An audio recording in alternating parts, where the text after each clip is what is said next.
ආයුබෝවන් කියලා පිළිගන්නවා සියලු දෙනා මටත් මගේ YouTube channel එකට. අද ඇවිල්ලා ඉන්නේ මම පැණිකොමඩු වගාවක් මේ පෙන්වන්න මේ පැණිකොමඩු වගාව විස්තර ටික අපි කතා කරමු.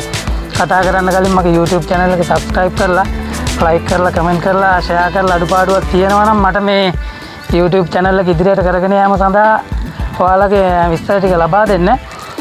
මේ වගාව කරගෙන යන්නේ විශ්‍රාමික හමුදා නිලධාරියෙක් 1994 සේවයට බැඳිලා අවුරුදු 24ක සේවා කාලය අවසන් කරලා විශ්‍රාමික සුවයෙන් ඉන්න කාලේ තමයි මේ මහතා තීරණය කරන්නේ ගොවිතැනට යොමු වෙන එක ගැන.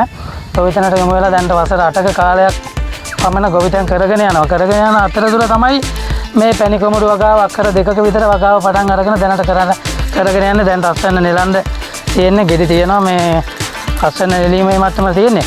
අපි මේ මහත්තයත් එක්ක කතා කරලා බලමු මේ කොහොමද වගාව කරගෙන ගියේ, මොනවද මේ මහත්තයාගේ දැනුම. මතයි පොන් කියලා පිළිගන්නවා.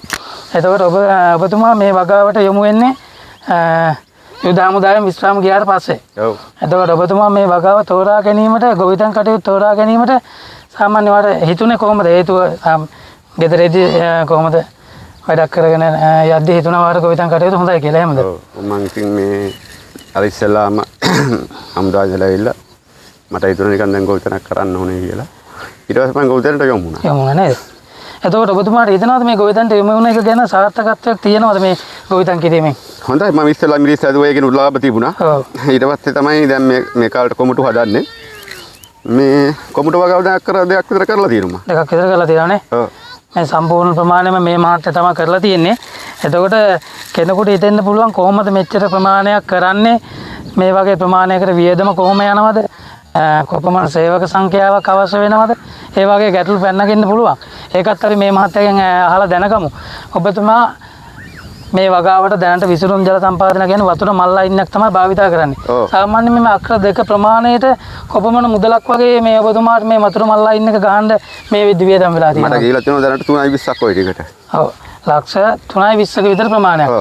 එතකොට දැන් අපි ඉස්සර භාවිතා කරේ වතුර මල් ලයින් එන්න කලින් අපි පාත්ති දාලා වතුර හරවලා ඒ වතුර හරවන එකට වැඩිය මේ වතුර මල් ලයින් කරන එක අපිට සාර්ථකයි කියලා. ඔව්. දැන් එතකොට ඔයාලටත් මට කියන්න තියෙන්නේ ඉස්සර අපි වතුර ලයින් හදලා වතුර වේලි දාලා ඒ විදිහට තමයි මේ වතුර හරවන වැඩේ කරගෙන ගියේ.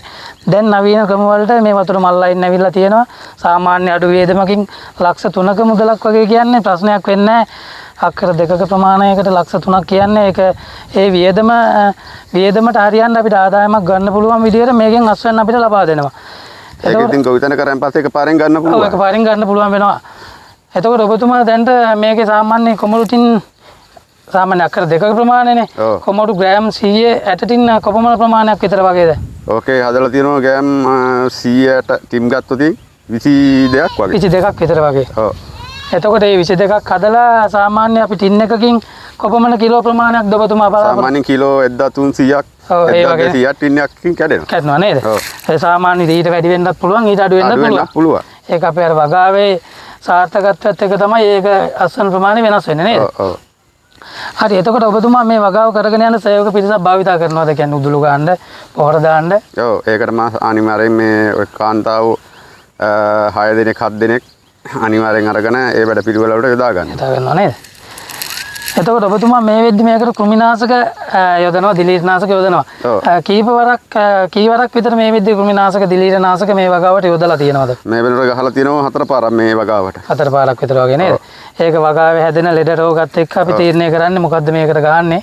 සාමාන්‍යයෙන් කොමඩු වගාවක අපි විශේෂයෙන් භාවිතා කරන ඇබමැක්ටින්, ඉමිඩාක්ලෝෆිඩ් වර්ග, එතකොට මාර්සල් 20, ඒ වගේ තෙල් වර්ග ඊට අමතරව අපේ තියෙන ලෙඩ රෝගات එක්ක මේ මහත්තයාගේ තියෙන දැනුමත් එක්ක අපි තීරණය කරනවා මොකද්ද ඒ වෙලාවට අපි කරන්නේ යොදන්නේ මොකද්ද, දිලීරනාශකද මොකද්ද කියන එක නේද? මේ බලලා තමයි තෙල ගේන්නේ. ඔව්. එතකොට මේ හැදිලා තියෙන අස්වැන්න ඔබතුමා මේ කොහොමද වෙළඳ පොළට මේ කියන්නේ විකුණන්නේ? අපි සාමාන්‍යයෙන් දැන් මෙහෙමයි කොටුවට ඇවිල්ලා කඩනව නම් ලොරි කාරියන්ට කතා කරනවා. කතා කරලා ඒ කට්ටියගේ මිලත් පහසුවක් තියෙනවනේ. ඒ මිලට අපි මේ කරලා දෙනවා ඉතින් මේක. එහෙම නැත්නම් විශේෂාර්ථික මාකට් එකකට අරන් ගිහිල්ලා එහෙමත් විකුණන්න පුළුවන් නේද? එහෙමත් දෙනවා මාකට් එකකට දෙනවා.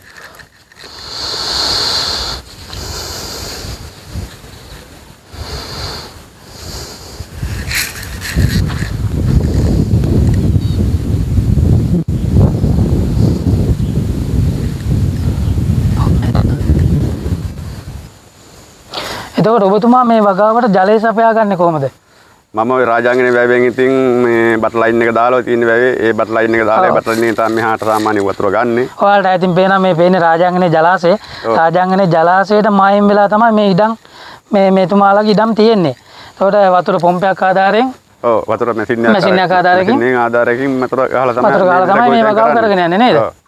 එතකොට සාමාන්‍ය මේ වගාවට අවශ්‍ය ජලය ඔබතුමා දවස් කීයෙන් කීයට වගේද මේ වගාවට යොදන්නේ? සාමාන්‍යයෙන් ගොඩක්ම මේ අවුව සැර වගේ නම් සාමාන්‍යයෙන් දවස් දෙකෙන් දෙකට ගහනවා.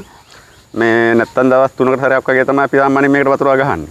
ඔව් ඒ ප්‍රමාණවත්. දැන් ඊට අමතරව අපිට අවුව සැරත් එක්ක වේලුම වැඩි වගේ නම් ඊට අමතරව අපිට වතුර පාර අවශ්‍ය නැහැ යොදන්න පුළුවන්. يعني ගන්න පුළුවන් නේද? ඔව් සාමාන්‍යයෙන් බැලුවොත් අපි දැන් මේ ගොවිතැන අවසන් වෙනකොට ලාම්පේ ලීටර 40ක් 50ක් වගේ අපි ගහනකොට දවස් 4කට 5කට වගේ යනකොට මේ ගොඩක් ඒ වගේ තෙල් පිච්චෙනවා. ඉතින් අපි ගහනවා ඉතින් දවසේම ගහනවා මේවට වතුර. වතුර ගන්නවානේ.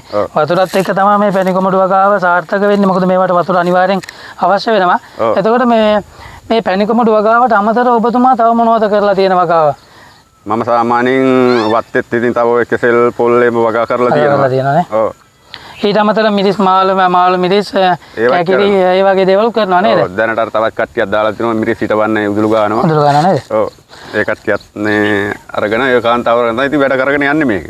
එතකොට ඔබතුමා මේ වගාව පටන් ගන්න කලින් මේ බිම සකසා ගැනීමට මොකද්ද ඔබතුමා කරලා තියෙන ට්‍රැක්ටරයකින් පොළව හාලා එහෙමද හදාගත්තේ? ඔව් ට්‍රැක්ටරයකින් ඉස්සෙල්ලා අපි කොකුණ අගුලෙන් හානවා. ඊට පස්සේ හාලි වෙලා ඊට පස්සේ රොටරි කරනවා. රොටරි කරලා භූමිය සරස ගන්නවා ඒ විදිහට අපි.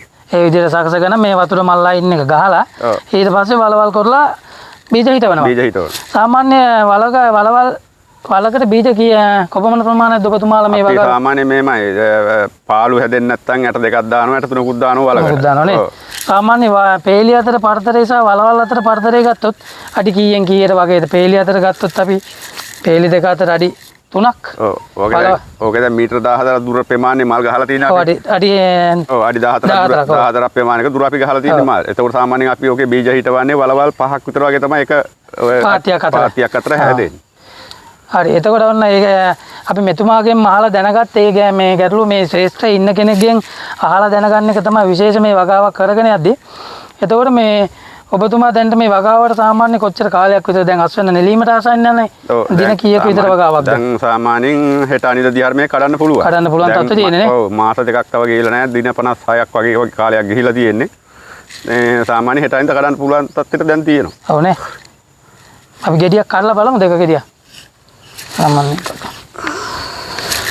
ඔතෙන් ගොඩක්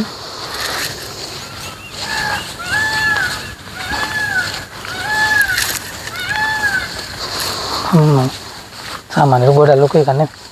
කැමරාව බලන්න. සාමාන්‍යම කරලා ගන්න. බලන්න ගන්න.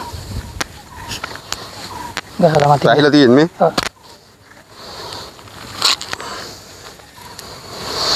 මේ තියෙන්නේ දැන් දින 56ක් 56ක් වෙන වගාවක හොඳට මේක ඉදිලා තියෙන්නේ. දැන් මේක මේ ප්‍රශ්නයක් නැහැ මේ. හරිම රසයි. දැන් මේක වෙළඳ පොළට දාන්න පුළුවන් නියම ප්‍රමිතිය තියෙන්නේ. සාමාන්‍ය වැඩිපුර ඉදිලත් නැහැ. හරිම රසවත් ගතියට මේක තමයි වෙළඳ පොළට අපි මේ දාන්න ඕන හොඳම ප්‍රමිතිය. මොකද මේක කල් තබා ගැනීමටත් පුළුවන්. මේ දැන්ට මේ මිල කොහොමද යන්නේ මේ පැණිකොමඩු වලට? මේ දවස්වල වගේ. මේ දවස්වල මේ 110ට වගේ යන්නේ සාමාන්‍යයෙන්. 110ට. මීට වැඩි මිලක් ගිහිලා තිබ්බ නේද වැස්සත් එක්ක? ඒ වැස්ස ආපුවන් තමයි මේ මඩුනේ නැත්තම් මේක වැඩි මිලකට තමයි මේ කොමඩු ගියේ. මේ මම දැන් කලින් කැඩුවා එහා පැත්තේ. ඒකේ කැඩුවේ සාමාන්‍යයෙන් 110යි 115යි ඒ ගානට තමයි කැඩුවේ. ඒ ගානට වගේ නේ. ඔව් දැන් මේ වැස්සන්ට තමයි ටිකක් මිල බහැලා තියෙන්නේ. නැත්තම් මේව සාමාන්‍ය 140ට 50ට කඩන කොමඩු. කඩන නේ. එතකොට මේ පාර වැස්ස වැඩි වුණානේ. වර්ෂාවෙන් මේ වගාවට ඔබතුමාට බාධාවක් වුණේ නැද්ද? එහෙම නැහැ. එතකොට මගේ සාමාන්‍යයෙන් මල් අල්ලලා ගැට අල්ලලා කාලි ඉවරයි. සාමාන්‍ය පොඩි පෙළ කාලි වගේ වුණා මේ තත්තර ගන්න අමාරුයි. ගන්න අමාරුයි නේ. ඔව් එතකොට ළඟ තෙල් ගහන්න ඕන. ඔව්. දැන් ඔයාලා සියලු දෙනාටම දැක ගන්න පුළුවන් මේක සාර්ථක වගාවක් වෙලා තියෙන්නේ. නියමිත කාලයට තෙල් පොහොර කෘමිනාශක ශ්‍රමය යොදලා මේ වගාව නඩත්තු කරගෙන ගිය නිසා.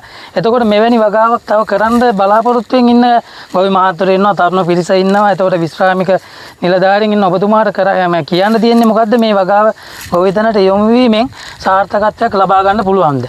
සාමාන්‍යයෙන් හම්දා වින්න කාලයට වැඩිය විශ්‍රාම ඇවිල්ලා ගොවිතැන් කරන එක මට සෑහෙන පොඩි සතුටකුත් තියෙනවා chance ඔව් එකකුත් හිතට සාහනයකුත් තියෙනවා. ඔව්. ඒතකොට ගෙදර ඉඳලා ඒ වගාව කරගෙන යද්දි සාහනයක් තියෙනවා. ගෙදර දොරේ ජීවන කටයුතු සම්පූර්ණයෙන්ම මේ වගාවෙන් තමයි දැන් නඩත්තු කරගෙන යන්නේ. ඔව්. හරි එහෙමනම් මේ ඔබ සියලු දෙනා අපි මේ දැන් විශ්‍රාමික නිලධාරියෙක් එක්ක කතා කරලා ඒ තොරතුරු දැනගත්තේ. තවත් මෙවැනි වීඩියෝකින් ඉදිරියේදී හමු වෙමු. මෙම මහතාගේ තව ගොවිතැන් කටයුතු ඉදිරියේ කරගෙන යන ඒවත් අපි වීඩියෝ කරන්නම්. ඔබතුමාලට ඔබලාට දැනගන්න. එහෙනම් මේ සුබ දවසක් ඔබතුමාට අපිත් එක්ක සහභාගී වුණාට. සුබ දවසක්.